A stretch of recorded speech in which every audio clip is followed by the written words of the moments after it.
وہ بلوانے پر کیسے مجبور کرنا ہے جو برٹش سرکار چاہتی تھی، کیونکہ ہم تو غلام تھے نا برٹش سرکار کے، اور ذہنی طور پر جو ہماری اشرافیہ ہے وہ آج بھی انہی کی غلام ہے، آج بھی انہی کی غلام ہے۔ کون کہتا ہے کہ نہیں ہے؟ دیکھیں، آپ محسوس کریں، آپ ہسٹری چیک کر کے دیکھیں کہ جتنے بھی جرنلز ریٹائر ہوتے ہیں، جتنے بھی ججز ریٹائرڈ ہوتے ہیں، وہ کہاں بھاگتے ہیں؟ وہ یا تو لندن بھاگتے ہیں یا پھر اپنے اصل آقا امریکہ کے پاس بھاگتے ہیں۔ ان کے وہاں بڑے بڑے فارم ہاؤسز ہیں جہاں ان کے لیے ہر چیز موجود ہے، کیونکہ یہاں سے وہ اربوں روپے کی کرپشن کر کے اور پیسہ وہاں ٹرانسفر کر کے اور پھر کھسک لیتے ہیں، جس طرح جنرل باجوہ 13 ارب روپے لے کر کھسکا ہے۔ تو بہرحال جو ہے وہ یعنی آفیشل آرمی سیکریٹ ایکٹ 1923 میں جو ترمیم کی گئی ہے یا جو ترامیم کی گئی ہیں وہ انتہائی شرمناک ہیں۔ یعنی یہ ترامیم ظاہر کرتی ہیں کہ حکومت کا اصلی چہرہ کیا ہے۔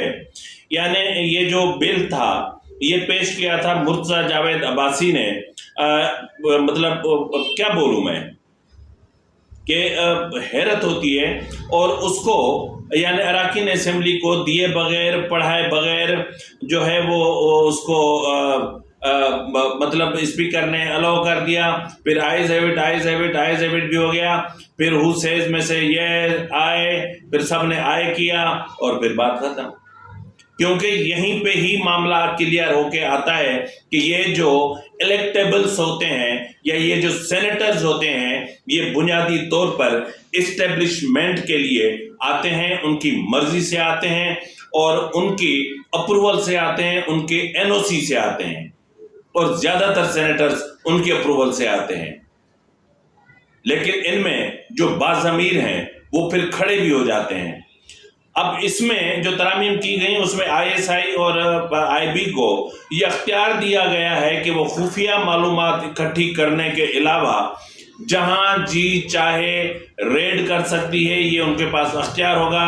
ان کے پاس وارنٹ ہو یا نہ ہو یہ ضروری نہیں ہے، اور وہ اب معلومات کے حصول کے لیے طاقت کا استعمال بھی کر سکتے ہیں، اور یہ بھی ان کی مرضی ہے کہ وہ طاقت کا استعمال کرنا چاہیں یا نہ کرنا چاہیں، اور آگے سے کوئی مزاحمت کرے تو پھر اس کے لیے بھی طاقت کا استعمال کر سکتے ہیں، یعنی کسی کو شوٹ بھی کر سکتے ہیں، یوں سمجھیں۔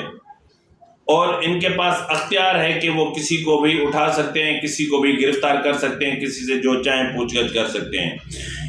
مطلب اس میں کون سے لوگ آ سکتے ہیں؟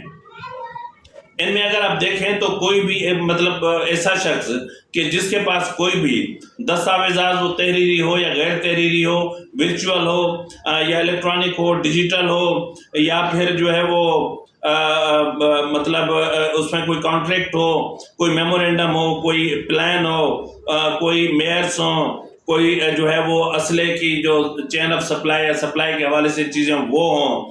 یعنی یہ وہ چیزیں ہیں کہ آپ ان کے پاس اتنے لامحدود اختیارات آ گئے ہیں کہ پہلے تو یہ جو ہے وہ معلومات اکٹھی کرنے کے لیے کسی نہ کسی حد تک انسانی حقوق کا خیال رکھا کرتے تھے، لیکن اب ان کے پاس جو اختیار ہے اس کے لیے ضروری نہیں ہے کہ یہ انسانی حقوق کا خیال رکھیں، یہ روند کے رکھ دیں گے اور پھر پورے پاکستان کو یہ بلوچستان بنا دیں گے، جس طرح بلوچستان میں ہو رہا ہے۔ جس کو جی میں آیا اٹھا دیا، پھر مسنگ پرسنز کی لسٹ میں آ گیا، پھر ان کی مائیں، بہنیں، بیٹیاں، بیویاں، بچے، باپ سب سڑکوں پر احتجاج کرتے پھر رہے ہوتے ہیں، کوئی ان کی داد رسی والا نہیں ہوتا، پارلیمنٹ میں کوئی ان کی چیخ نہیں سنتا، سینٹ میں کوئی ان کی صدا نہیں سنتا، کوئی عدالت ان کا کیس نہیں سنتی، کوئی وکیل ان کی وکالت نہیں کرتا، پھر ان کی مسخ شدہ لاشیں آتی ہیں۔ تو یہ جو چیزیں ہو رہی ہیں یہ کوئی اچھی چیز ہے؟ یہ تو مطلب موجودہ حکومت نے اپنا اصلی چہرہ دکھایا ہے۔ یہ تو بنیادی طور پر آمریتی جو ان کے اندر کا ایک آمر ہے، یعنی یہ سب کچھ اس لیے کیا گیا ہے کہ ان کو 9 مئی کے معاملات کے حوالے سے عمران خان کو گرفتار کرنا ہے، کچھ پی ٹی آئی کے لوگوں کو فکس کرنا ہے، الیکشن میں پی ٹی آئی کا جو بھی امیدوار کھڑا ہو اس کو فکس کرنا ہے، اور پی ٹی آئی کے جو بھی اس وقت رہنما ہیں ان کو فکس کرنا ہے، جس کو جہاں فکس کرنا ہے رگڑ دو، اور اس کی آڑ میں پھر جو چاہے کر لو. لیکن اس حکومت کو یہ نہیں بھولنا چاہیے کہ آج آپ برسر اقتدار ہو، کل آپ بھی اپوزیشن میں ہوں گے اور آپ کو بھی یہی سب کچھ جھیلنا پڑے گا. یہ مت بھولیں. آپ آمریت کی اتنی سپورٹ نہ کریں کہ آپ کے ہاتھ آپ نے کاٹ دیے ہیں. پہلے آپ نے آرمی ایکٹ میں ترمیم کر کے اپنے ہاتھ کاٹے، ابھی آپ نے جو آفیشل سیکرٹ ایکٹ میں ترمیم کر کے اپنی زبان بھی کٹوا دی اور پاؤں بھی کٹوا دیے. تو کچھ خدا کا خوف کریں.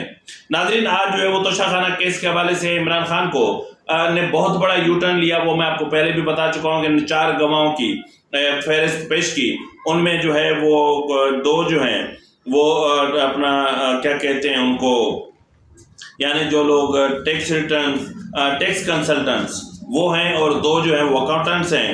اور اس کے علاوہ سرکاری فہرست اپنا گواہوں کی کوئی فہرست پیش نہیں کی. اور جس طرح گزشتہ روز نام لیا جا رہا تھا میجر جنرل اپنا وسیم کا، وسیم افتخار چیمہ، تو ان کا نام نہیں لیا گیا اور کوئی بھی سرکاری فہرست نہیں ہے اور آج کوئی بھی گواہ پیش نہیں کیا گیا. تاہم عدالت نے تمام چیزوں پر جو آرڈر جاری کیا ہے اس میں یہ کہا گیا ہے کہ یہ جو گواہ پیش کیے گئے ہیں، یہ جو پرائیویٹ گواہ ہیں، یہ یا تو آپ کے جو ٹیکس کنسلٹنٹس ہیں یا تو آپ کے اکاؤنٹنٹس ہیں. تو ان کی گواہی کیا ہوگی، ان کو کیا پتا؟ تو انہوں نے کہا کہ یہی تو لوگ تھے جو عمران خان کے کاغذات نامزدگی بناتے تھے، اکاؤنٹس چیک کرتے تھے، سب کچھ یہی تو کرتے تھے. تو بہرحال آج جو ہے وہ یہ گواہ بھی پیش نہیں ہو سکے اور سرکاری گواہوں کی فہرست بھی نہیں دی گئی. تاہم عدالت نے یہ عمران خان کو حکم دیا ہے، یعنی جو عمران خان کے وکلاء کو، کہ کل اگر آپ نے یہ 4 پرائیویٹ جو اپنا گواہ ہیں وہ پیش نہیں کیے اور سرکاری گواہوں کی فہرست بھی پیش نہیں کی، تو پھر آپ کے جو گواہوں کے بیانات قلم بند کرنے کا حق ہے وہ ختم کر دیا جائے گا. دوسرے لفظوں میں یوں سمجھیں کہ سائڈ کلوز، اور اس کے بعد فائنل آرگیومنٹس، پھر فیصلہ. یعنی اب عمران خان اور سزا کے بیچ میں 2 قدم ہیں اور 1 دن ہے، یعنی کل کا دن. کل اگر جو ہے وہ کیونکہ عمران خان آپ کو پتہ ہے کہ جو ہے وہ میجر جنرل وسیم کا نام، کیونکہ اس وقت بریگیڈیئر تھے جب عمران خان وزیر اعظم تھے اور ان کے ملٹری سیکرٹری تھے، تو اس لیے نہیں دیا کہ اس کو پتہ تھا کہ اگر میں نے میجر جنرل کا نام دے دیا تو پہلے ہی اسٹیبلشمنٹ میں میری کیا پوزیشن ہے، میرا کیا اسٹیٹس ہے. پہلے بھی میں نیب میں یہ غلطی کر چکا ہوں اور کل بھی جوش میں آ کے میں نے یہ کر تو دیا، لیکن اب اس کا نام نہیں دینا، نام نہیں دینا، بس. تو مطلب یہ ہے کہ اگر ملٹری سیکرٹری کا نام آئے گا تو پھر بہتوں کا نام آئے گا. بات یہیں پر ختم نہیں ہوگی، پھر تو ایک لمبی فہرست پرائم منسٹر صاحب سے نکلے گی. پھر بہت سارے ان میں سے چور ہوں گے، بہت سارے کمیشن ایجنٹ ہوں گے، بہت سارے مڈل مین ہوں گے. تو بہرحال عمران خان کو اندازہ تھا کہ جو ہے وہ میجر جنرل وسیم افتخار چیمہ کا نام آنے سے جی ایچ کیو میں کیا پوزیشن ہوگی اور اسٹیبلشمنٹ میں عمران خان کی کیا پوزیشن ہوگی. تو اس لیے اس نے وسیم افتخار چیمہ کے نام سے وتھڈرا کر گئے اور کہا کہ عدالت چاہے تو بلا لے، سمن کر لے جی، ہم تو نہیں. تو بھائی آپ دو نا درخواست، ہمت ہے تو بہرحال ناظرین، عمران خان کا چیپٹر کلوز. 1 دن اور 2 اسٹیپ.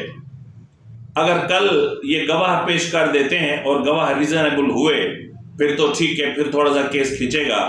یہ لنگر آن اس لیے کر رہے ہیں کہ آپ کو پتا ہے کہ کل ہائی کورٹ میں اس کیس کی سماعت ہے، اور اگر کل ہائی کورٹ سے کوئی فیصلہ آ جاتا ہے اور اگر عدالت اس کیس کی سماعت روک دیتی ہے پھر تو ان کو فائدہ ہے. لیکن جو چیزیں ہو چکی ہیں، جس طرح جو ہے وہ 342 کا اسٹیٹمنٹ ریکارڈ ہو چکا ہے، اس کے بعد میں نہیں سمجھتا کہ لاہور اسلام آباد ہائی کورٹ کوئی ایسا آرڈر جاری کرے گی کہ جس کے بنیاد پر جو ہے وہ یہ معاملات ہوں. ہاں، میں اتنا آپ کو ضرور بتا سکتا ہوں کہ کل لاہور ہائی کورٹ ڈیٹ دے گی.